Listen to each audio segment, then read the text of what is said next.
Ibinibigay na po si Kong Laila de Lima! Maraming salamat po. Magandang umaga po sa ating lahat. Eto na naman tayo. Makikibaka na naman tayo para sa tama at para sa makatotohanan at makatarungan. Lilinawin ko lang po na impeach na si VP Sara. Kaya ang panawagan natin, hindi impeach si Sara. Kasi na-impeach na siya ng House of Representatives. Ginawa na ng House of Representatives ang trabaho nila. Yung paggawa ng Articles of Impeachment, tsaka yung pag-transmit sa Senado ng Articles of Impeachment. Ang bola ay nasa Senado na. Pero nakita naman natin sa mga nakaraang araw kung anong mga pagpapalusot ang mga ginagawa ng ilan sa mga miyembro ng ating Senado. Nakakagalit na parang ginagawa tayong tanga na hindi natin alam, hindi natin naiintindihan kung ano ang nakasulat sa konstitusyon. Malinaw ang utos ng konstitusyon. Litisin na si Sara, si VP Sara. Yung issue tungkol sa pwede pa ba? Kasi nga patapos na daw yung 19th Congress at susunod na yung 20th Congress. Pwede pa! At least umpisahan nila. Ang panawagan natin, umpisahan na ang paglilitis. Matapos mayan o hindi, dito sa 19th Congress, dapat umpisahan na. At uumpisahan ito sa pamamagitan ng pagko-convene mismo ng Senado bilang impeachment court. Manumpa sila bilang senator judges. Bago pa man gawin nila yung mga preliminary matters like issuance of the summons, tsaka yung pagbabasagot kay VP Sara as respondent, tsaka yung pre-trial, dapat manumpa muna. Kung pwede ngayong araw na, kung pwede ngayon na, o kaya at the latest sa Miyerkules, June 11, mag-convene na kayo. Litisin nyo na si VP Sara. Tingnan nyo yung ebidensya. Hindi yung ganyan. Grabe yung pagpapalusot nila. Sundan ko rin yung sinabi kanina ni Paeng na yung tungkol nga doon sa sinasabing timeline ni Senator Francis Tolentino. It is a joke. Ano yan eh, lalong linoloko tayo eh. Pinupuan nila ng halos 4 na buwan, tapos sisiksikin nila yung proseso, yung proceedings. Imagine, bibigyan lang ng 2 araw ang prosecution, tsaka yung defense, para magpresenta ng kanilang ebidensya. Ano yan? Kahit sino ang litigator, kung sino ang abogado, tanungin nyo na sanay sa mga kaso, sa mga trial, hindi po yan reasonable. Pinipilit nila yung ganyang schedule. Kasi nga, gusto nila yung para bang matapos ka agad, para sa akin, nakakakaba yun eh. Kasi imagine 2 days lang.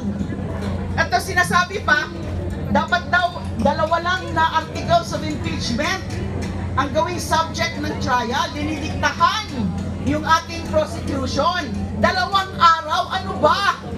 Isa sigurong testigo lang ang pwedeng ipresenta sa 2 araw. So yan ay malaking kalokohan, linoloko na naman tayo. Yan ang tinatawag ko na recipe for railroading. Gusto siguro nilang i-railroad yan dahil nga para kaagad sila ng kanilang hatol na siyempre ang tatargetin nila yung mga kumakampi kay Duterte ay yung acquittal. Ang panawagan natin ngayon, umpisahan na yung mga proseso. Matapos man yan o hindi, pwede pa po sa next Congress. Mali po yung mga interpretasyon nila Attorney Tolentino, nila Senator Tolentino at ni Senator Bato de la Rosa na hindi na daw pwede sa susunod na Kongreso. Maling-mali po. So ngayon nakita natin, dahil maraming grupo na yung nagsalita, nag-issue ng mga statements, ayan, medyo tingnan natin kung anong gagawin na nila ngayon. They are already cowering, backing down. Ito nga ho, hanggang Miyerkules po, dapat ipatuloy-tuloy lang po ang pagkalampag natin sa Senado. Huling, ano na lang po, isigaw po natin, litisin na si Sara Duterte, ngayon na! Litisin si Sara Duterte, ngayon na! Maraming salamat po. Hindi pa tayo magkakalasan mga kasama. Inaanyayahan muli ang mga kasamang nakasampa dyan. Please, ayusin ang command, bumaba, gumitna.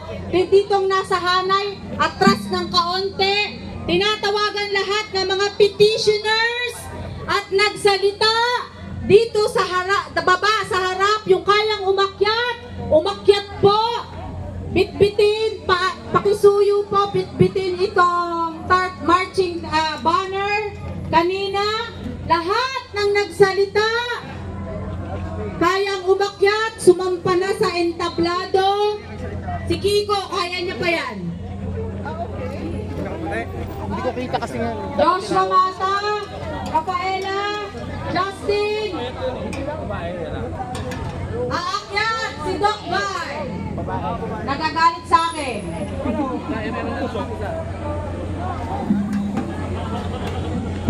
Mga kasama, atras ng kaunti. Atras po kayo yung truck, hindi ko kayo buhatin. Pasensya na. Atras ang formasyon, atras. Yung mga kasama ulit sa ilalim ng puno.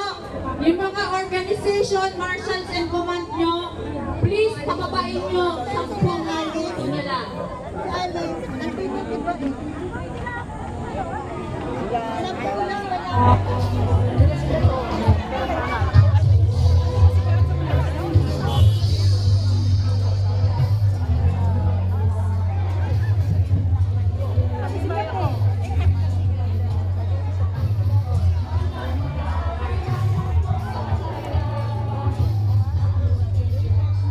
Hindi nga rin alam.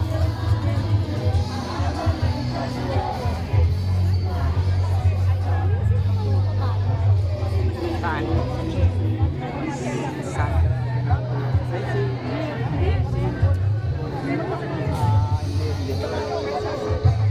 Kalimutan ko rin.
Dito ka pala eh.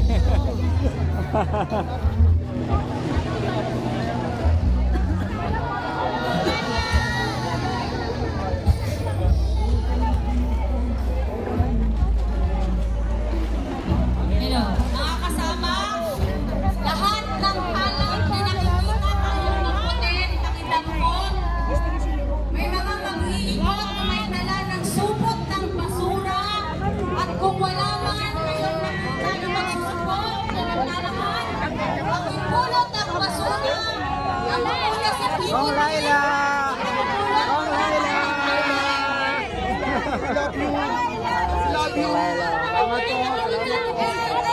ML kami!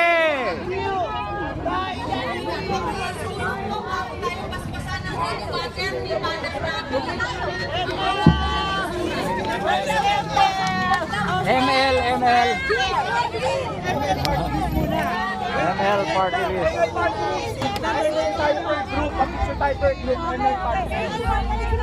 ML party list tayo.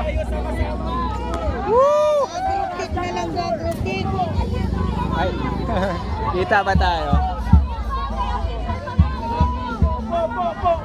Upo, upo ang iba. Grupo na tayo, grupo. Sama-sama na, coordinate. Woo! ML. Oy, Junior! Wait lang, sasantay lang.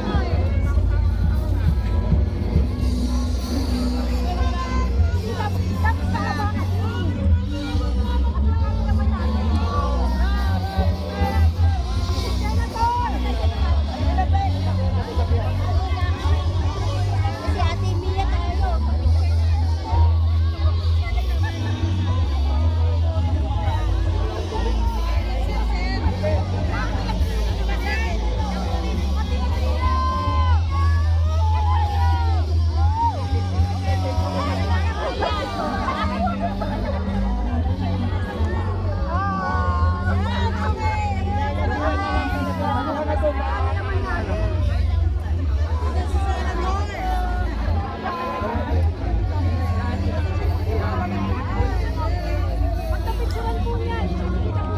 Napakabait ni Ma'am Tanya. Picture mo muna yan.